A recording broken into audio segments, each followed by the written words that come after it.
오늘 말씀의 제목은 영적 청년 단계의 특징이라는 제목의 말씀입니다.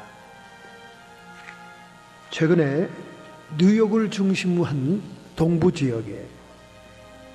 지역은 서부 지역보다 약간의 인종차별이 더 있습니다. 캘리포니아가 가장 인종차별이 없는 지역이라고 이렇게 얘기하죠. 그 동부 지역에 뉴욕대 연구팀이 300여 개의 학교에 설문조사를 했습니다.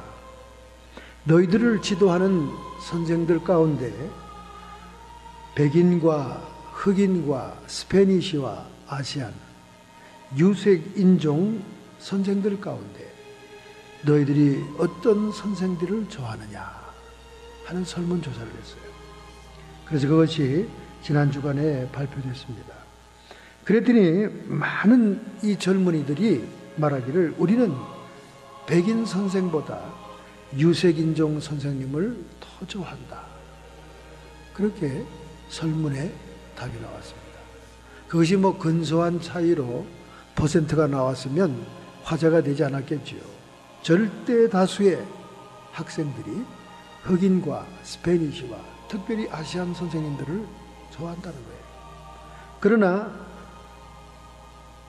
전 선생님 가운데 3분의 1 정도도 못 미치는 수의 유색인종의 선생들이 있을 뿐이다. 아니 그러면 왜 그렇게 좋아하느냐? 구체적인 설문조사를 했습니다. 그랬더니 백인 선생님들은 원리 원칙을 강조하고 융통성이 없는 것에 비해서 흑인 선생님이나 아시아는 상당히 융통성이 있다. 그렇게 얘기했습니다.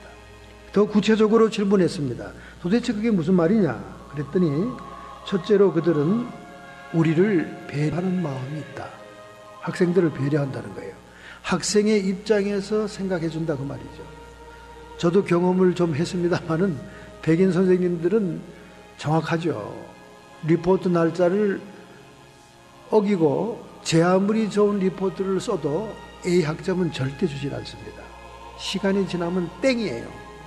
아무리 최고의 우수한 리포트라도 B부터 주는 거예요. 그리고 리포트 날짜가 틀리면 또 어느 정도 날짜가 이게 있어요. 유효기간이 또 틀리면 받질 않아요. 또 리포트를 아주 정확합니다. 아주 냉혹하죠. 이성적인 인종이에요. 백인들이 사실은. 그럼에 비해서 유색인종 선생님들은 상당히 학생들의 입장을 먼저 배려한다는 겁니다. 특별히 감수성이 예민한 성장기의 청소년들은 감정이입이 되는 선생이 좋은 거예요. 감정이입, 감정의 그 레포가 이루어지는 선생을 좋아하는 겁니다. 그래서 감정을 이해해주는 유색인종 선생들이 좋고, 특별히 유색인종 선생들은 우리의 의사를 존중해준다. 이렇게 얘기하면서 결국은 이런 것들이 우리에게 학습 동기를 부여하고 그리고 목표 설정을 해주고 우리로 하여금 자신을 뛰어넘어 더 큰 힘을 발휘할 수 있도록 해주는 것을 우리가 느낀다. 그렇게 얘기했습니다. 여러분 최근에 한국 선생님이 정말 문제 많은 학교 사우스 센트럴 그 흑인 동네 학교에 가가지고 전국 수학 경시대회에서 자기 클래스가 1등을 하게 만들었습니다. 여러분 수학을 잘한다는 것은 다른 공부도 잘할 수 있다는 얘기입니다. 다른 공부고 뭐고 간에 랭킹에 올라가지도 못했던 사우스 센트럴의 흑인 동네에 정말 문제 많은 학교에 한국 선생님이 부임했는데 그 선생님이 처음에는 흑인 아이들한테 쫓겨날 뻔했답니다. 그런데 그들에게 목표를 설정해주고 동기를 부여해주며 다른 과목보다 가장 그들이 싫어하는 하기 힘들어하는 수학 과목을 탑으로 끌어올리니까 나머지 과목들은 수월해서 그 클래스의 학생들은 많이 명문대학에 진학했다는 거예요. 그런 사례가 얼마 전에 발표됐었습니다. 타임지에까지 나섰어요. 그러니까 우리가 생각밖에 백인보다는 유색인종 교사들이 더 아이들하고 커뮤니케이션이 잘 된다는 거죠. 오늘 우리가 육적으로 자라기 위해서도, 지식적으로 자라기 위해서도 학교 선생님을 잘 만나야 되는 것처럼, 이미 우리에게는 영적인 성장을 위해서 파라클레토스라고 하는 보혜사 선생님이 여러분과 제 옆에 계시다는 겁니다. 그분이 누구냐? 성령님이세요. 하기오 푸뉴마니스, 성령이 우리 옆에 대기하고 있다는 거예요. 이 성령님의 지도를 잘 받게 되면 우리는 영적으로 성장합니다. 할렐루야. 제가 계속 영적인 성장의 단계에 대해서 얘기하면서 지난주에는 유년기를 얘기했습니다. 오늘은 청년기를 얘기하려고 해요. 청년기 단계에서는 어떤 영적인 특징이 있는가? 여러분 자신을 점검해 보면서 나는 영적인 수준이 어디에 와 있는가? 특별히 오늘은 사도 바울의 영적인 아들이고 그의 제자였던 세컨 제네레이션 디모데 청년을 머리에 두고 우리가 한번 오늘 본문의 말씀을 생각해 볼 필요가 있습니다. 13절 하반절에 이렇게 말씀하죠. 청년들아, 내가 너희에게 쓴 것은 너희가 악한 자를 이기었습니다. 영적인 청년들은 악한 자를 이긴다는 거예요. 우리 육신의 세계에서도 군대 나가고 전쟁을 치르는 나의 연령은 청년입니다. 청년 때 우리가 군대 소집을 받지 않습니까? 마찬가지로 영적인 단계에서도 이 청년들은 흉악한 자를 이길 수 있는 영적인 무장이 된 자들이다. 아니 도대체 갑자기 영적인 어린아이에서 언제 이 사람들이 성숙해가지고 흉악한 자, 사탄들을 이긴다는 말인가? 제가 지난주에 우리가 영적인 성장을 위해 고난이 필요하다고 말했습니다. 여러분, 고난에 처하게 되면요, 기도의 사람이 되는 것은 필수적입니다. 고난을 당해보니까요, 눈 뜨면 현실이고 눈 감으면 평안입니다. 그래서 사람들이 이렇게 자살도 하는구나 이런 생각이 들더라고요. 눈 뜨면 현실이에요. 고통스러운 현실이 나를 둘러싸고 있습니다. 눈 감으면 주님께 다 거하게 될 때 평안이 옵니다. 그래서 영적인 어린아이들이 고난을 통과하면서 그들이 기도의 사람이 되는 거예요. 할렐루야. 요한계시록 8장 3절부터 5절에 또 다른 천사가 와서 제단 곁에 서서 금향로를 가지고 많은 향을 받았으니 이는 모든 성도의 기도들과 합하여 보좌 앞 금단에 드리고자 함이니라. 고난을 당하는 영적인 어린아이들이 환난 중에 부르짖게 됩니다.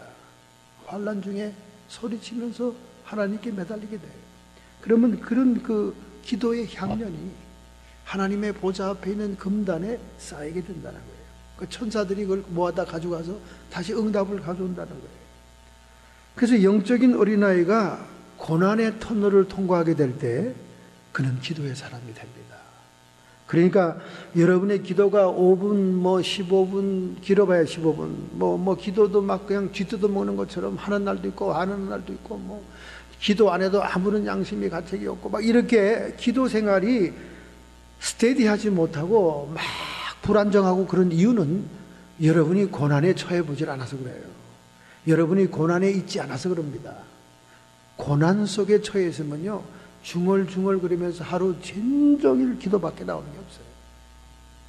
그래서 영적인 어린아이가 고난을 통과하면서 흉악한 적들을 이길 수 있는 강한 자로 변한다는 겁니다.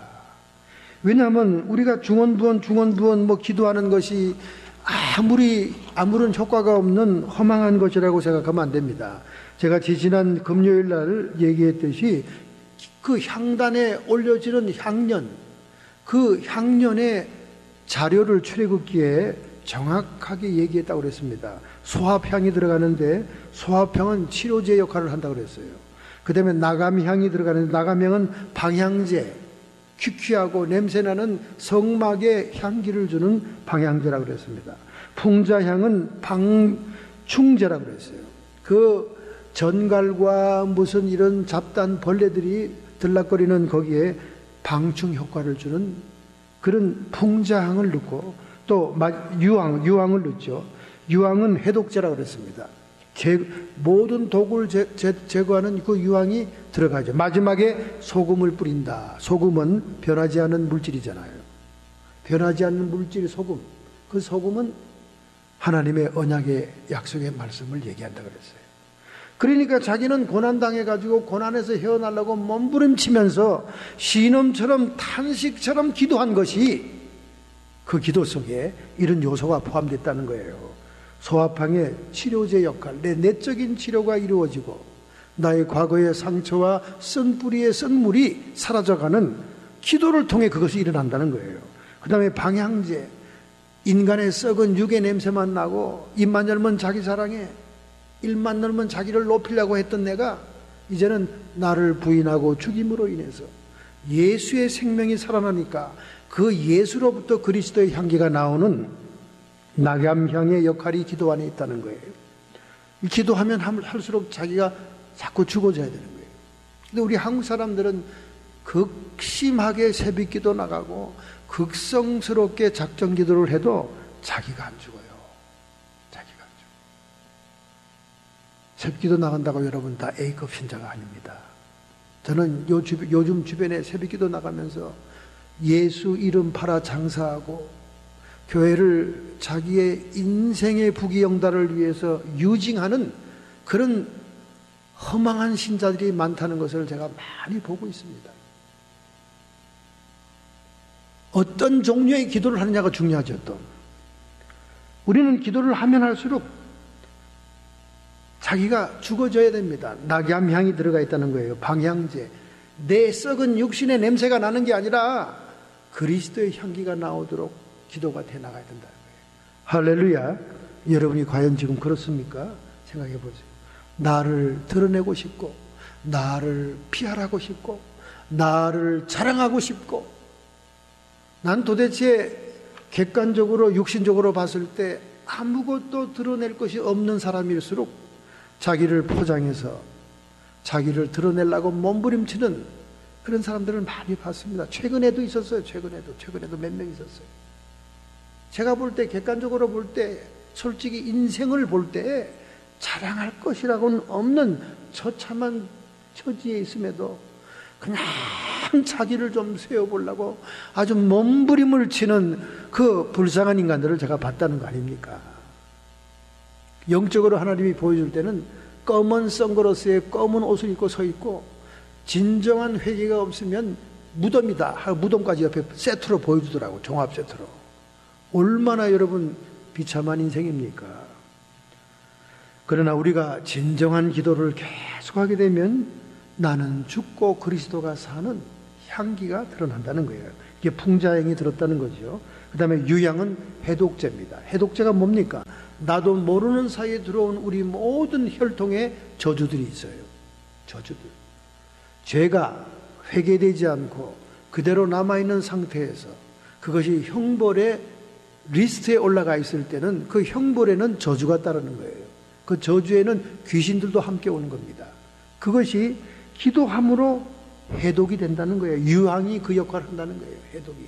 그러니까 제바로 우리가 기도만 잘해도 그런 저주의 결박에서, 귀신의 결박에서 풀려 나오는데 그게 제대로 안 되니까 여전히 남들의 도움을 받아야 되고 진찰을 받아야 되고 이렇게 되는 거죠.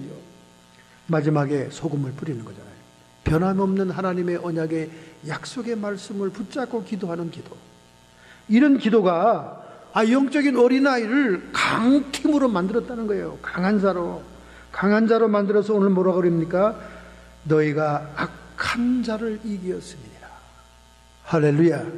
나는 환난에서 벗어나려고 몸부림친 건데, 나는 나의 연단과 고난에서 헤어나려고 아우성치고 부러지는 건데, 그것이 영적으로 나를 강하게 만들어 이제는 흉악한 자, 악한 자를 이기는 영적인 무장이 되더라는 거예요. 할렐루야. 자, 그 다음에 이런 강한 자가 그 계속 강함을 유지하는 말씀이 그 다음에 나오죠. 14절. 너희가 강하고, 지금 강하다는 걸 얘기했습니다. 우리 내면이 치유되고 내면이 강화되기 시작하니까 우리가 강자가 되는 거예요. 흉악자를 이길 수 있는 영적인 무장자가 되는 거예요. 강하고, 이 강함을 계속 유지해 나갈 수 있는 것이 그 다음 절에 나옵니다. 하나님의 말씀이 너희 속에 거하고, 우리가 하나님의 말씀을 품어야 된다는 거예요. 우리의 강함을, 우리가 악한 자를 이길 수 있는 그 능력을 유지하는 것은 말씀이 우리 속에 있어야 된다. 이것은 묵상을 얘기합니다. MT라고 하는 메디테이션 2단 이방 종교를 얘기하는 게 아니에요. 이방 종교의 명상은 자기를 비우는 겁니다. 무조건 그냥 비우는 거예요. 그러나 우리의 묵상은 하나님의 약속의 말씀을 우리에게 담는 겁니다. 그리고 하나님을 바라보고 섬기는 거죠. 그러니까 이교도에서 말하는 명상하고는 틀립니다. 우리가 묵상을, 메디테이션을 하게 되는 거죠. 그런데 이 메디테이션은 하나님의 말씀을 품고 하나님과 교제하면서 실천하면서, 그러면서 우리가 다른 사람에게 가르치기도 하는 말씀 묵상으로 우리의 무장을 유지해 나간다, 그런 뜻입니다. 저는 이 말씀을 읽을 때마다 참 퀘션이 들었어요. 아니, 세상의 군인들도 자기의 무장과 강함을 유지하기 위해서는 여러 가지 많은 다른 것들을 이렇게 부착하고 준비하는데, 이 하나님은 유약해 보이게 무슨 말씀만 맨날 묵상하라 그러나, 저는 여기에 대한 퀘션이 굉장히 많았어요. 과연 이 말씀만 붙들고 있는 것이 그게 강팀이 되는 길일까? 메디테이션, 메디슨, 약하고 영어 어근이 같습니다. 우리가 하나님의 말씀을 먹고 묵상하는 것은 영혼의 약을 먹는 것과 같다는 거죠. 자, 그런데 그 문제를 주님이 해결해 줬다 그 말이야.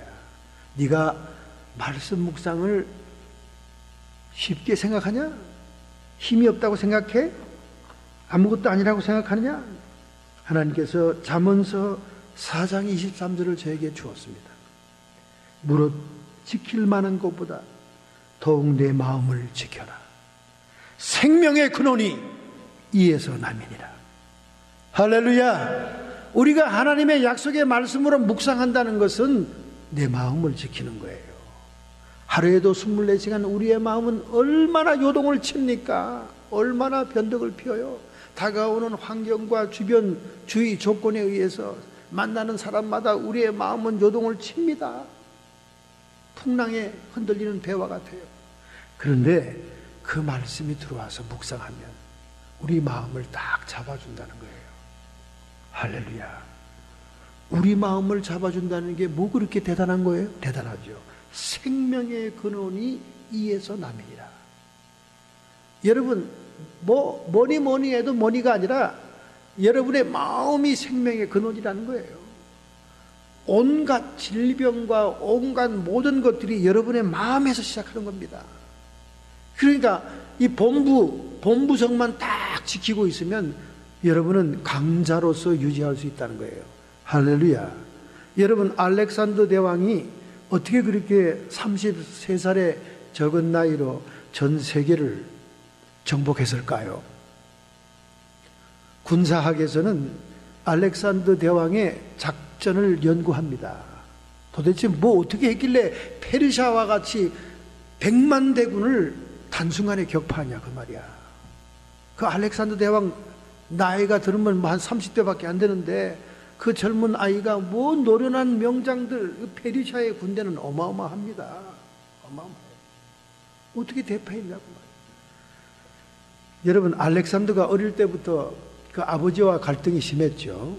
아버지가 필립 왕이 그 어머니를 별로 안 좋아해가지고 뒷방신자가 돼서 다른 왕자에 비해서 천대를 받고 있었는데, 한 번은 그 야생마를 신하가 끌고 와서 왕자들에게 이렇게 타보라 그러고, 또 그 말을 명마로 만드는 그 기술자들을 타보라 그러는데 아무도 명마를 감당을 못하는 거예요.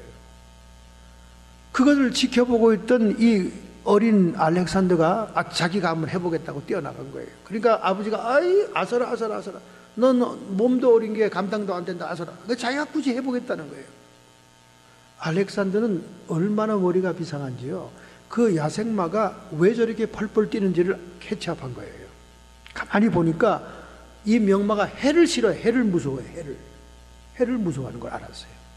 그래서 그는 명마에 올라타자마자, 명마가 아니지 야생마에 올라타자마자 해로부터 반대편으로 획 돌려버렸습니다. 이 말이 해가 무섭고 해로부터 오는 자기의 그림자를 무서워하는 거예요. 그래서 그 해와 그림자를 보지 못하게 한 다음에 그 말을 다스리니까 그 야생마가 명마처럼 적토마처럼 잘 달리는 거예요. 그걸 보고는 필립 왕이 그때부터 마음에 든 거죠. 자기 후계자로 말이죠. 그래서 젊은 나이에 알렉산더 대왕이 그 나라의 임금이 되잖아요. 임금이 되고 국토가 작고 지하자원이 없는 나라일수록 전쟁을 해야, 고대 사회에서는 전쟁이 비즈니스였어요. 전쟁이 비즈니스입니다. 약탈해오고 노예도 데려오고 하니까. 그래서 전쟁을 치렀는데 이 알렉산더 대제가 순식간에 적들의 대군을 무찌르는 전략이 있습니다. 그게 뭐냐? 지휘부, 본부를 격파하는 거예요. 지휘부. 아무리 대군이 진을 치고 보병이 먼저 나오고 뒤이어 기마병이 나오고 온갖 고대 작전을 다 하더라도 오직 알렉산더 대제는 한 가지 생각밖에 없는 거예요. 전광석화와 같이 순식간에 우회해가지고 적의 본부를 괴멸시키는 겁니다. 그래서 다리우스 왕이 기겁을 해요. 페르사에 100만 대군을 끌고 와가지고 이제는 뭐 저 그리스 놈들은 아무것도 아니라고 생각하는데 순식간에 알렉산더 대제가 자기 턱 밑에 나타나가지고 자기 본부석을 격파하고 경호원들을 다 죽여버리고 자기는 도망가는 신세가 된 거죠. 뭐 다른 대군은 하루 종일 싸워도 승부가 납니까 어디? 두목만, 왕만 잡으면 되니까. 그런 전략으로 그가 정복한 거예요, 세계를. 여러분과 저도 마찬가지예요. 우리가 우리의 모든 주변의 환경과 우리의 모든 일어나는 상황을 장악하기 위해서는 여러분 자신의 마음을 잡아야 되는 거예요. 할렐루야. 마음이 문제인 겁니다. 마음만 탁 바뀌면 그렇게 원수 같던 남편도 또 새삼스럽게 사랑스러워지는 거야. 어쩌면 그렇게 지긋지긋하고 미웠는데 오늘날 마음만 탁 바꾸니까 이건 또 그냥 모든 게 다 이쁘네 그냥. 이렇게 인간의 마음이 변덕스러운 겁니다, 여러분. 이 마음에, 왜? 이 마음의 생명의 근원이 있기 때문에. 할렐루야.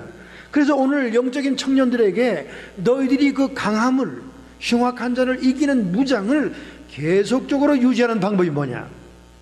하나님의 말씀을 묵상해라. 하나님의 말씀을 묵상하는 것은 내 마음을 하나님께 바꾸고 갖다 놓는 것을 얘기하는 거예요. 할렐루야. 내 현실과 내 현황은 모든 것이 꼬여가고 어렵지만은 하나님의 말씀을 보니까 하나님은 위기 중에 말씀을 보내어 위경을 순경으로 고친다는 하나님 말씀이 있네 하고 내 마음을 잡을 수가 있는 거예요. 무릇 지킬 만한 것보다 더욱 내 마음을 지켜라.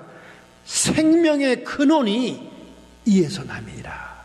할렐루야. 여러분의 마음의 채널을 탁 다른 데로 바꾸면 귀신들이 달라붙고 마귀가 달라붙어서 복잡해집니다. 탁 예수님 말씀에 탁 채널을 돌리면 하나님의 음성이 들리고 평안과 위로와 은혜와 능력이 옵니다. 할렐루야. 그래서 말씀을 묵상해라. 우리 기독교 2000년사에 가장 강력한 말씀의 묵상으로 수도사들이 수도한 것은 렉치오 디비나라고 하는 말씀 묵상법입니다. 영성학을 공부할 때 가장 중요하게 배우는 기본 공부예요. 하나님의 말씀을 마음에 묵상합니다. 마음에 묵상할 뿐만 아니라 우리가 그 성경의 현장 속에 들어갑니다. 그림을 그리는 겁니다. 그래서 현장에 주님을 만나는 주인공을 자기로 설정해 놔요. 그렇게 깊은 묵상을 함으로 인해서 우리의 마음과 육신과 영혼을 변화시키는 그런 묵상법이 우리 영성학의 기본입니다, 여러분. 그래서 이 청년들이 자기를 무장하는 방법으로 하나님의 말씀이 내 속에 있고, 할렐루야, 오늘부터 여러분 지극히 적은 한두 마디의 말씀이라도 여러분의 마음의 묵상으로 딱 살려보십시오. 그러면 여러분의 마음, 생명의 근원이 바꿈으로 인해서 여러분의 물줄기가 바뀌고 여러분의 삶이 견고해질 줄로 믿습니다. 심지가 견고한 자가 복이 있나니 평강에서 평강에 이르게 되느니라. 디모데전서 6장 12절, 믿음의 선한 싸움을 싸우라, 영생을 취하라. 이를 위하여 내가 부르심을 입었고 많은 증인 앞에 선한 증거를 증거하였느니라. 사도 바울이 그의 영적인 아들 디모데에게 이렇게 격려하는 말씀을 했습니다. 그렇기 때문에 우리가 이런 그 놀라운 묵상과 말씀을 마음에 품을 때 우리는 능히 모든 것을 극복하고 이겨낼 수 있습니다. 여러분, 이제 연말이 되면 세계 노벨상을 받는 사람들이 화제의 인물이 되죠. 화제의 인물이 됩니다. 이번에도 그 여러 가지 그 생리상이나 의학 생리상이나 이런 걸 받은 분들이 일본 사람입니다. 그런데 벌써 일본은 노벨상을 25명이나 받았는데 우리 한국은 한 사람 받은 것밖에 없죠. 학문적인 상은 받은 사람이 없어요. 그러니 우리 한국처럼 선비의 나라가 저 쌍놈 같은 칼 쓰는 사무라이 나라한테 지금 지고 있잖아요. 지고 있어요. 우리나라가 좀 노벨상을 많이 받아야 되는 나라인데 왜 선비가 존중받는 나라입니까? 그렇잖아요. 그런데 이 칼 쓰는 사무라이 나라가 지금 노벨상을 25개나 받았어요. 그리고 이번에 그 의학 생리상을 받은 오스미 요스노리는 그 71세입니다. 연로한 분이에요. 그런데 그분이 놀라운 그 세포를 발견했죠, 이번에. 그거 뭐 춤추는 세포라고 하는 걸 발견했습니다. 이 현미경 전자현미경을 보고 있는데 인간의 세포 가운데 막 춤을 추는 세포가 있더라는 거예요. 춤을 추는. 그래서 이 연구하는 사람들이지만은 뭐 이 세포를 연구하지만 이 춤추는 세포가 자꾸 자기 마음에 아른아른거리는 거예요. 도대체 무슨 세포가 이렇게 춤을 추냐? 이 춤추는 세포 카니발리즘 이렇게 이름을 붙입니다. 카니발리즘 뭐냐면 브라질 리오의 축제처럼 막 밤새도록 춤추는 거, 카니발리즘. 근데 이 카니발리즘이 여러분 보기에는 흥겹고 즐거운 춤 같으죠. 이게 식인종들이 자기의 일가 친척 가족들을 먹기 전에 추던 춤입니다.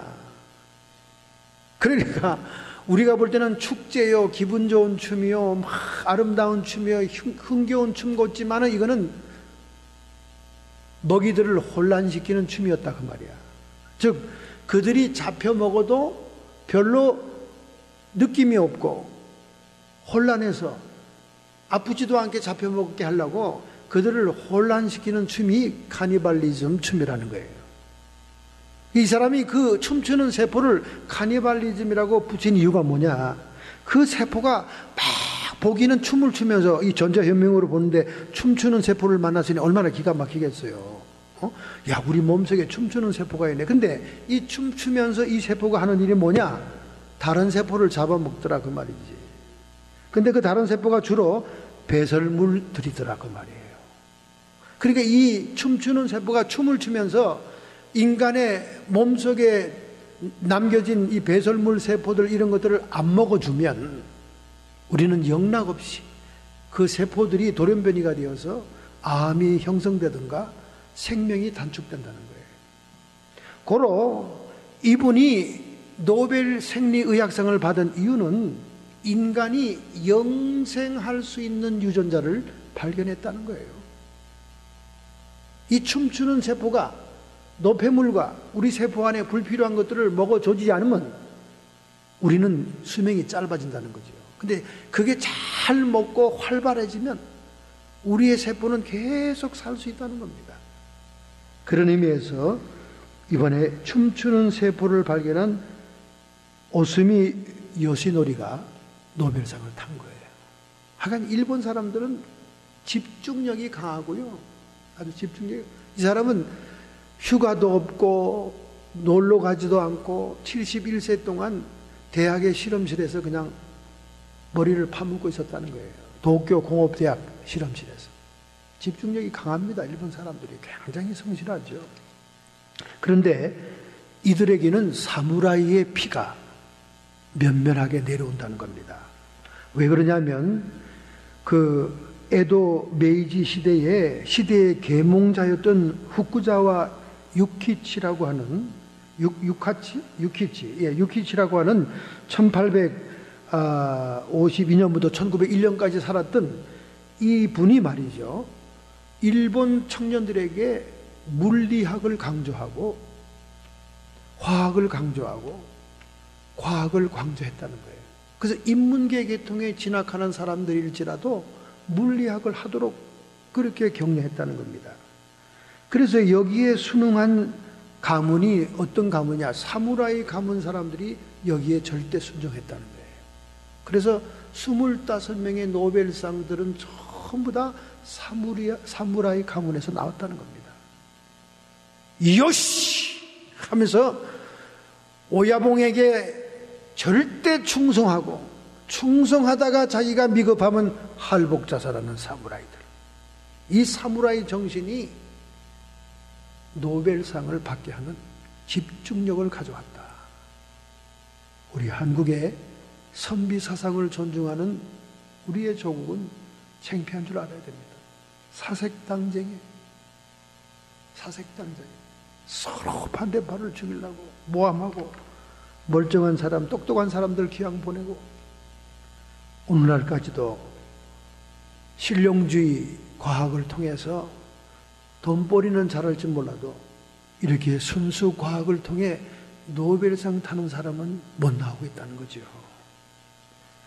여러분, 이렇게 계몽사상가에 의해서 지도받은 청년들이 그 훗날에 그가 노년이 될 때에 수없이 노벨상을 수상하는 사람이 나오게 되는 것처럼 우리는 영적인 청년들을 잘 지도해야 됩니다.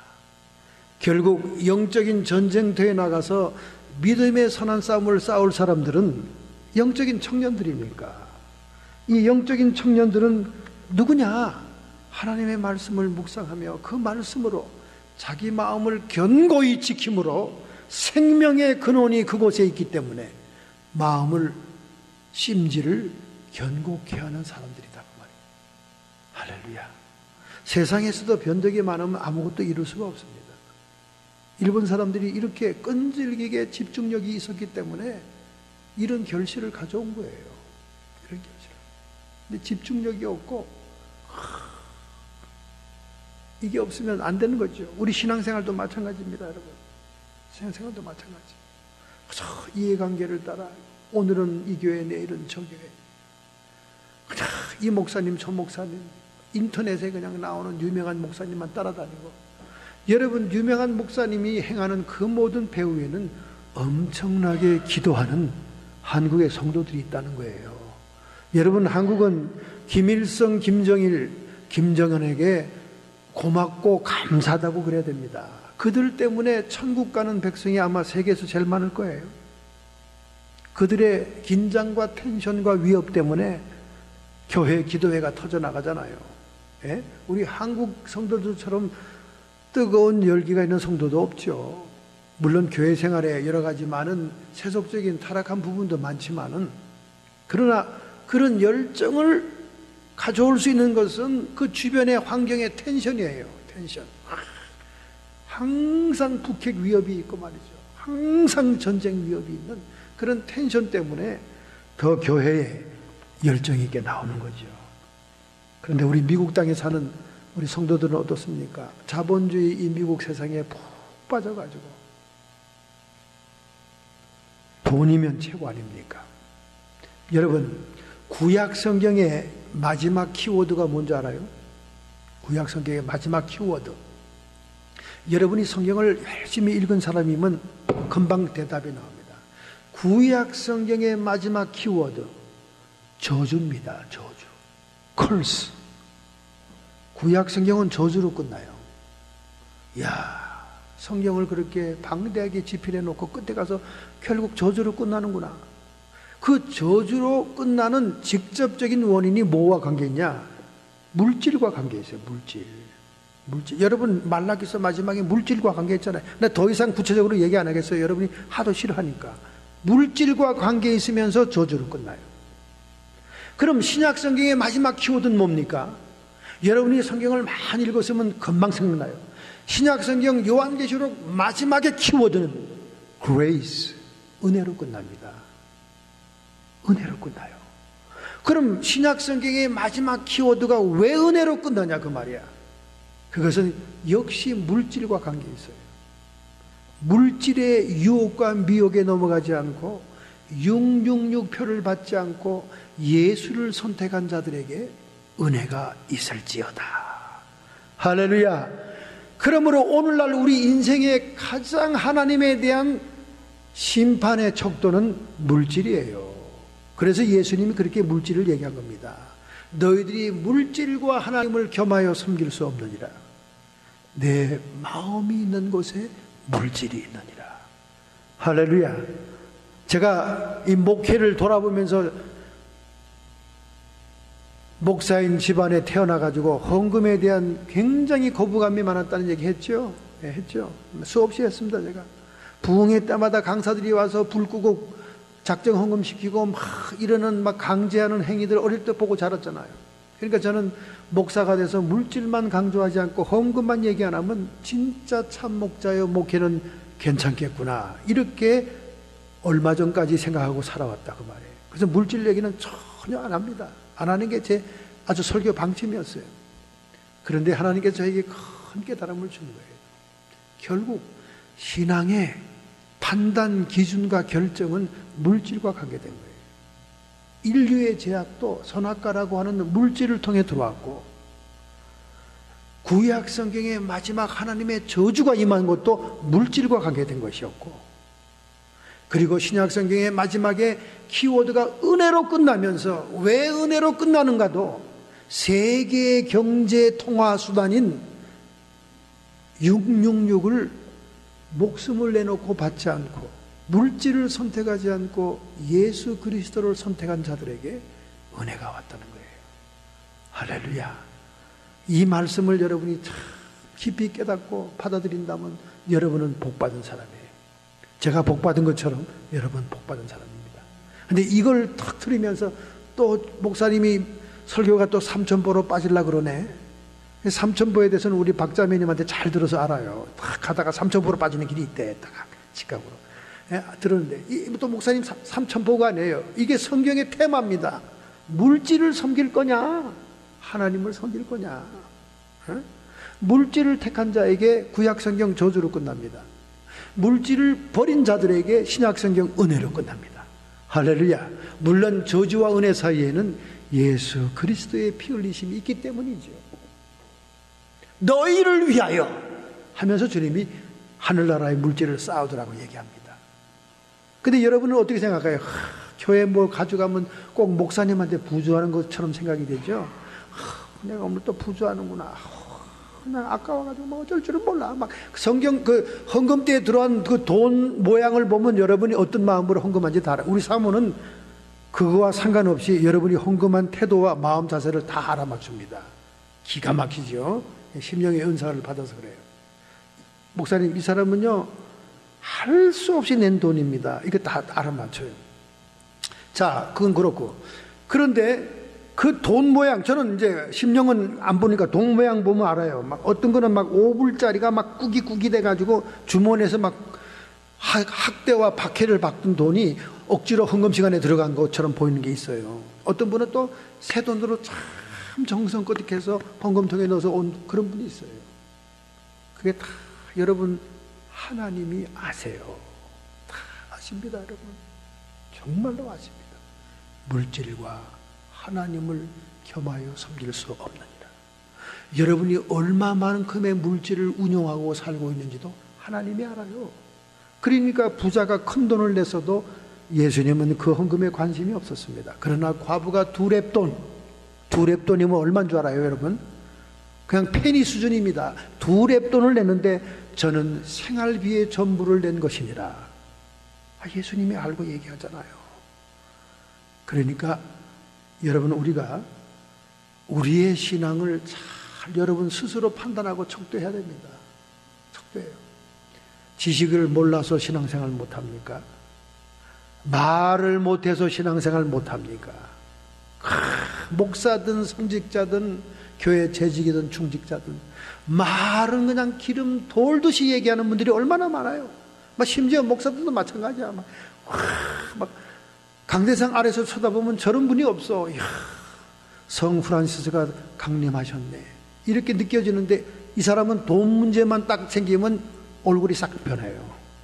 이 사람은 목회자들이 어디 놀러 가면요, 주머니 5불짜리를 딱 꺼내서 흔들어. 나 5불밖에 없다. 아니, 맨 마지막에 줄 서가지고 그러면 밉진 않지. 맨 앞에 줄 서가지고 그 패스트푸드점에 그 캐시에 서가지고 나 5불밖에 없다. 누가 자기한테 돈 달라고 그랬어? 누가 자기한테 뭐 밥 사달라고 그랬냐고? 나 5불밖에 안 돼. 근데 그 5불밖에 없다는 게 맨날 라파의 온천에 가도 그러고, 저 몬트레 해변가에 바베큐 파티하러 갈 때도 그러고, 가는 데마다 5불짜리가 나 5불밖에 없다. 이 동네에 아파트 수채를 가지고 제일 부자 목사님이 그래요. 하여간 돈 문제만 나오면 안색이 싹 변하는 분들이 있더라고요. 이거는 신앙이 아닙니다, 여러분. 또 하나님을 사랑하는 분도 아니에요. 하나님 사랑하는 분도 아닙니다. 하나님의 사랑이 우리에게 채워지면요, 아까운 게 없어요. 여러분, 사춘기 때 이성의 눈을 떠본 적 있죠? 이성의 눈을 뜨면요, 이성에게 주는 게 아깝진 않아요. 심지어 나중에는 엄마 반지까지도 훔쳐가지 않습니까? 예? 여러분 다 경험했잖아. 왜 이렇게 전부 다 이렇게 마도 테레사의 얼굴을 하고 앉아있어, 전부 다. 응? 그 왜 그렇습니까? 사랑이 막 용암처럼 끓어오르니까 아까운 게 없는 거야. 그런데 여러분이 아까운 게 많아요. 그는 세상을 사랑하기 때문입니다. 오늘 15절 얘기하고 있죠. 누구든지 세상을 사랑하면 아버지의 사랑이 그 속에 있지 아니하느니라. 하나님의 사랑이 내 안에 있다면 아까운 게 없어요. 어떤 분들은 막 헌금을 말이요, 미리 몇 주일 걸 준비해 가지고 쫙 화투장 까는 것처럼 깔아놓고 이불 밑에 깔아놓고 하나씩 가져오는 분이 계셨어요. 얼마 전에 돌아가신 우리 집안에 어떤 분이 그랬어요. 돌아가셨는데 헌금이 이부잘 밑에 다 새 돈으로 넣어서 봉투에 다 넣어가지고 그냥 몇 주일 챈지 몰라 그게 다 준비되어 있어요. 너무 주님께 드리고 싶어서. 여러분, 이게 사랑하는 사람의 마음입니다. 누구든지 세상을 사랑하면 아버지의 사랑이 그 속에 있지 아니하느니라. 여러분과 제가 세상 좋아하고 세상 사랑하면 항상 돈이 모자라. 세상 것을 취해야 되니까 항상 남에게 줄 게 없어. 나 먹고 살기도 바쁘니까. 그런데 정말로 하나님의 사랑이 우리 안에 거하시면요, 나는 못해도, 나는 모자라도 아까울 게 없더라는 거예요. 여러분, 이런 수준으로 들어가야 영적인 청년입니다. 여러분, 청년 때는 친구들 위해서 아낌없이 막 기마이도 쓰고 아낌없이 밥도 사주고 아낌없이 어디 같이 가기도 하고 그러잖아요. 영적인 청년들은 순수한 열정이 있어야 되는 거예요. 그런 순수한 열정이 여러분에게 회복돼야 됩니다. 우리가 이렇게 하나님의 사랑이 왔을 때 그 사랑의 감동으로 하나님의 뜻을 행하면 보상이 있다는 거예요. 하늘나라에서도. 디모데 후서 2장 2절, 자기를 깨끗하게 하면 귀히 쓰는 그릇이 되어 선한 일에 예비함이 되리라. 우리의 그릇, 내 마음가짐, 내 됨됨이가 깨끗하면, 순수하면, 동기가 불신하지 않고 이해타산 따지지 않고 순수하면 하나님의 선한 일에 쓰임받기 위해 준비한 그릇이다, 그 말이에요. 할렐루야. 여러분의 마음속에 무엇이 있습니까? 무엇이 여러분 마음속에 담겨져 있습니까? 여러분, 며칠 전에 CNN 방송에서 연방 어류 및 야생동물 보호국에서 드디어 토종 벌꿀들이 멸종하는 위기종으로 선정이 됐다고 발표했습니다. 그동안 1990년대부터 보고가 되기 시작했대요. 벌꿀들이 사라지기 시작한다는 거예요. 그러다가 2004년도에는 사육하는 벌꿀의 3분의 1이 사라졌다는 겁니다. 여러분, 벌꿀들이 사라진다는 얘기 이미 많이 들었지 않습니까? 그런데 일찍이 프린스턴 대학 교수였던 아인슈타인 박사는 말하기를 이 지구상에서 벌꿀이 사라지고 난 다음 4년, 3년 만에 인류의 종말이 온다. 그렇게 얘기했습니다. 그는 물리학자요 과학도기 때문에 과학적인 고증으로 그렇게 얘기한 거예요. 왜 그런지 아십니까? 이 벌꿀들이 모든 생태계의 수정을 감당하고 있잖아요. 과일과 견과류와 또는 모든 열매들을 수정하는 것이 벌꿀들이에요. 수정을 안 하면 열매가 열리지 않아요. 그러니 벌들이 사라지고 수정이 안 되면 한 4년쯤 지나가면 세상의 모든 먹을 수 있는 것이 기근이 동인하니까 저절로 종말이 온다는 거예요. 그래서 미국이 그 놀라운 중요성을 깨달아서 재정적인 지원을 전폭하기로 했습니다. 그래서 벌들이 왜 사라지는가에 대한 연구 비용도 지불하고 또 특별 사육을 위해서 땅을 마련하고 또 오래 살아남을 수 있는 종자를 지금 새로 만드는 그런 재정 지원을 아끼지 않겠다. 여러분, 사실 이게 사소한 일 같지만 생태계의 대혼란입니다. 여러분, 벌꿀들이 사라지는 거예요. 근데 첫 번째, 벌꿀들이 사라진다는 원인을 전자파에서 봤습니다. 모든 사람들이 한 사람당 전부 다 핸드폰을 들고 다니니까 핸드폰에서 나오는 전자파가 벌꿀들이 집으로 돌아갈 수 있는 모든 파동을 방해해서 그들이 자기 집을 찾아가지 못하고 방황하다가 길거리에서 죽는다. 전파설이 1번이에요. 두 번째는 화학약품설이지요. 지금은 다른 세대보다 더 많이 소독약을 뿌리기 때문에 소독약에 의해서 벌꿀들이 죽는 것이다. 그런데 요즘 강력하게 중요하게 대두되고 있는 원인이 학설이 발표됐습니다. 그것은 지구 자장의 이동이다. 남과 북극이 이 자장이 지금 이동 중에 있다는 거예요. 그래서 이 자장의 이동으로 인해서 자장을 통해 자기 집으로 찾아가는 벌꿀들이 혼란이 생기기 시작했다는 거예요. 그러니까 시시하게 인간이 들고 있는 핸드폰의 전자파 정도가 아니라 지구 전체의 자장이 지금 남극, 북극으로 이동이 되고 막 바뀌어지고 있는 차제에 있기 때문에 이런 자장에 의해서 귀가하는 새나 벌꿀들이나 이런 것들이 집을 못 찾아간다는 거예요. 그래서 죽어진다는 겁니다. 여러분, 지금에 와서는 이 세 번째 원인을 가장 중시합니다. 지구의 자장에 변화가 있다는 거예요.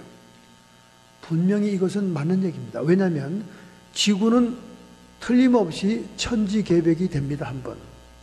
그래서 왜 그러냐면 새하늘과 새 땅이 예수님의 재림으로 오게 되니까 그때는 지구에 완전 변화가 일어나죠. 그리고 많은 이교들의 예언자들도 천지개벽을 예언합니다. 오래전에 수많은 예언자들이 미국에 대해서도 예언했잖아요. 미국의 캘리포니아 이쪽은 다 바닷속으로 잠기고 일본도 다 바닷속으로 잠기고 동부도 일부 잠기고 저 너스 다코다 저쪽 산악지역만 미국에 남고 미국도 반쪽이 난다 그랬죠. 대지진으로 반쪽이 난다. 이게 종말 때 천지개벽 때 얘기죠.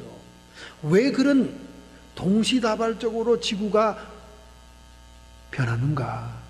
그거는요, 이 자장이 바뀌면 변합니다. 자장이.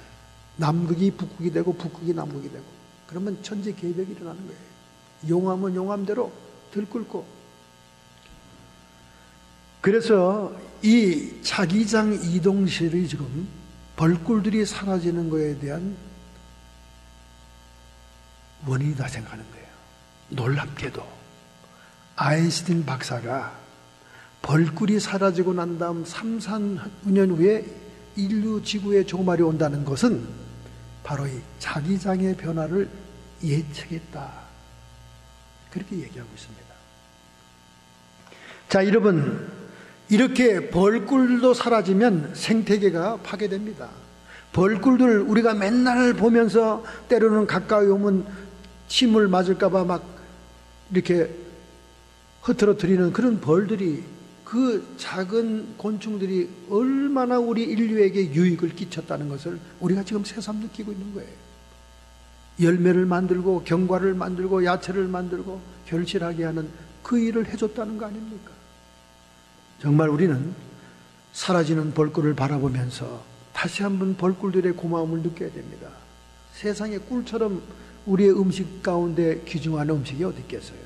여러분, 꿀을 그냥 냉수에 타서 먹기만 해도 몸에 좋다고 지금 얼마나 발표가 나오고 있습니까?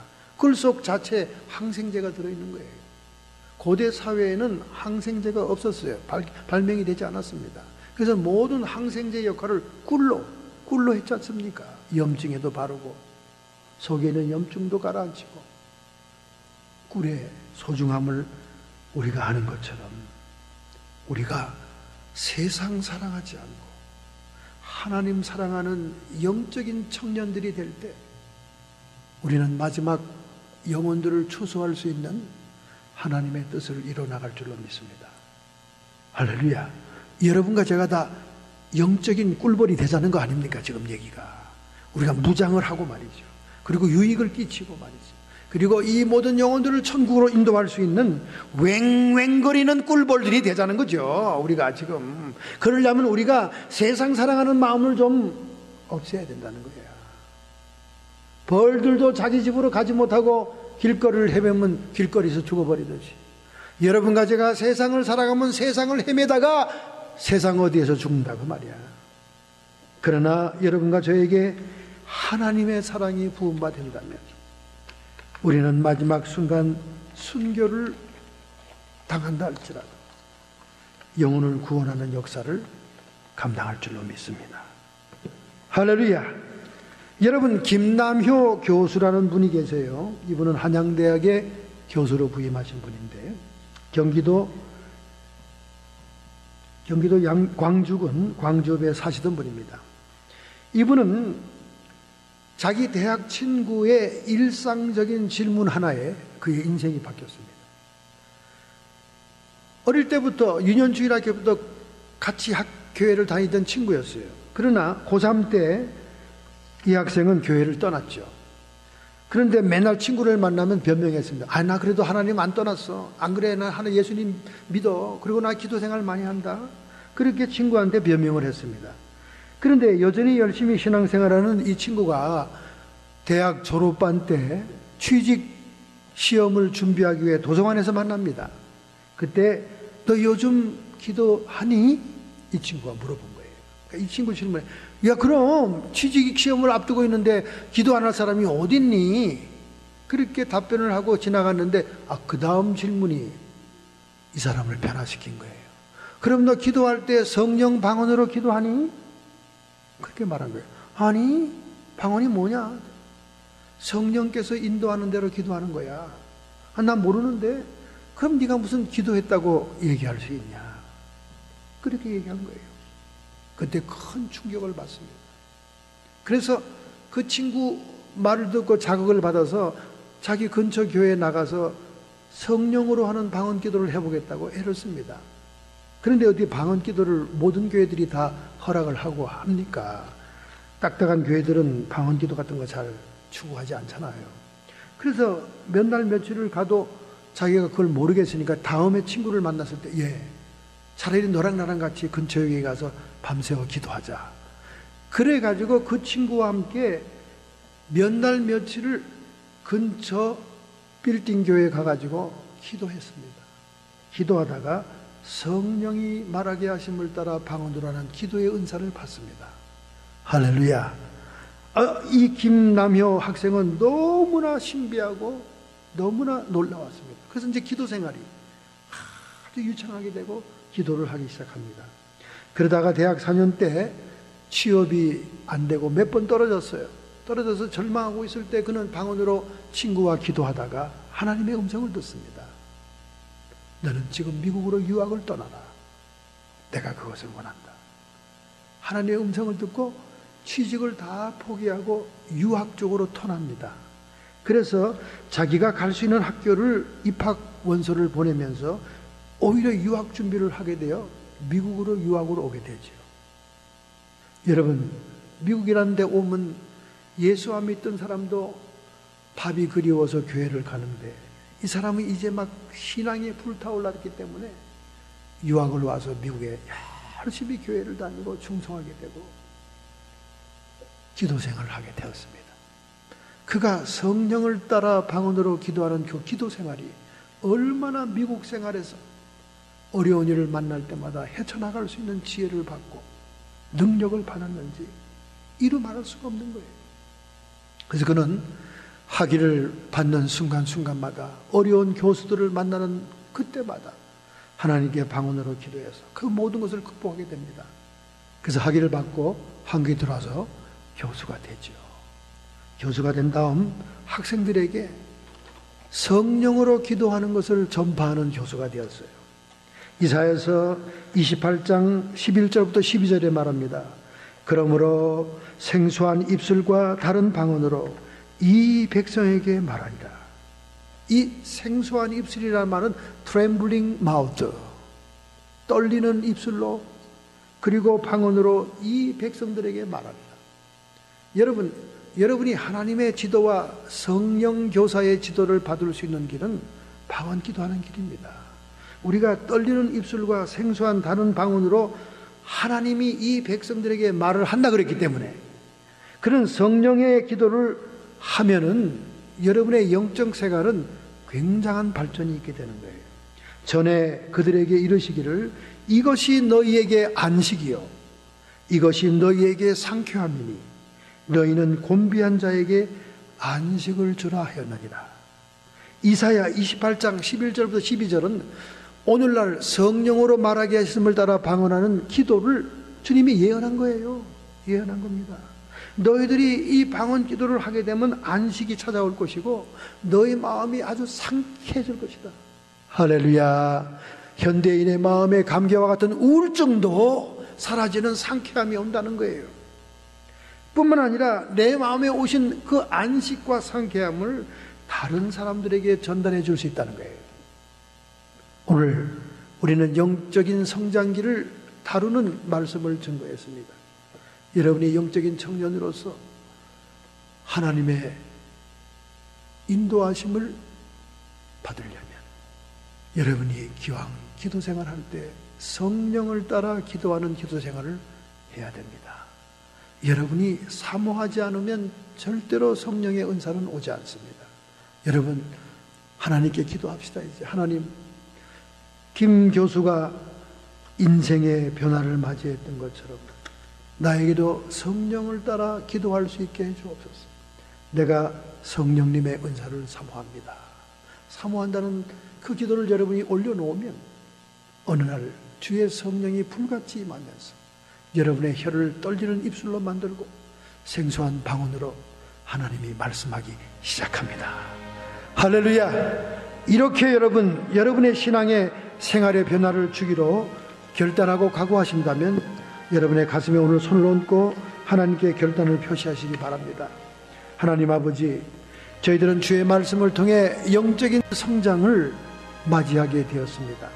저희들이 영적인 어린아이에서 영적인 청년으로 변화될 때 우리가 환난과 연단 중에 기도의 사람으로 강한 자가 되어서 흉악한 자를 이길 수 있는 무장한 영적인 군인이 되는 청년이 되게 해 주옵시고, 이 무장과 이 능력을 유지하기 위하여 하나님의 말씀을 마음에 품고 묵상함으로 생명이 근원되는 내 마음을 견고히 지키는 성도 되기를 간절히 사모합니다.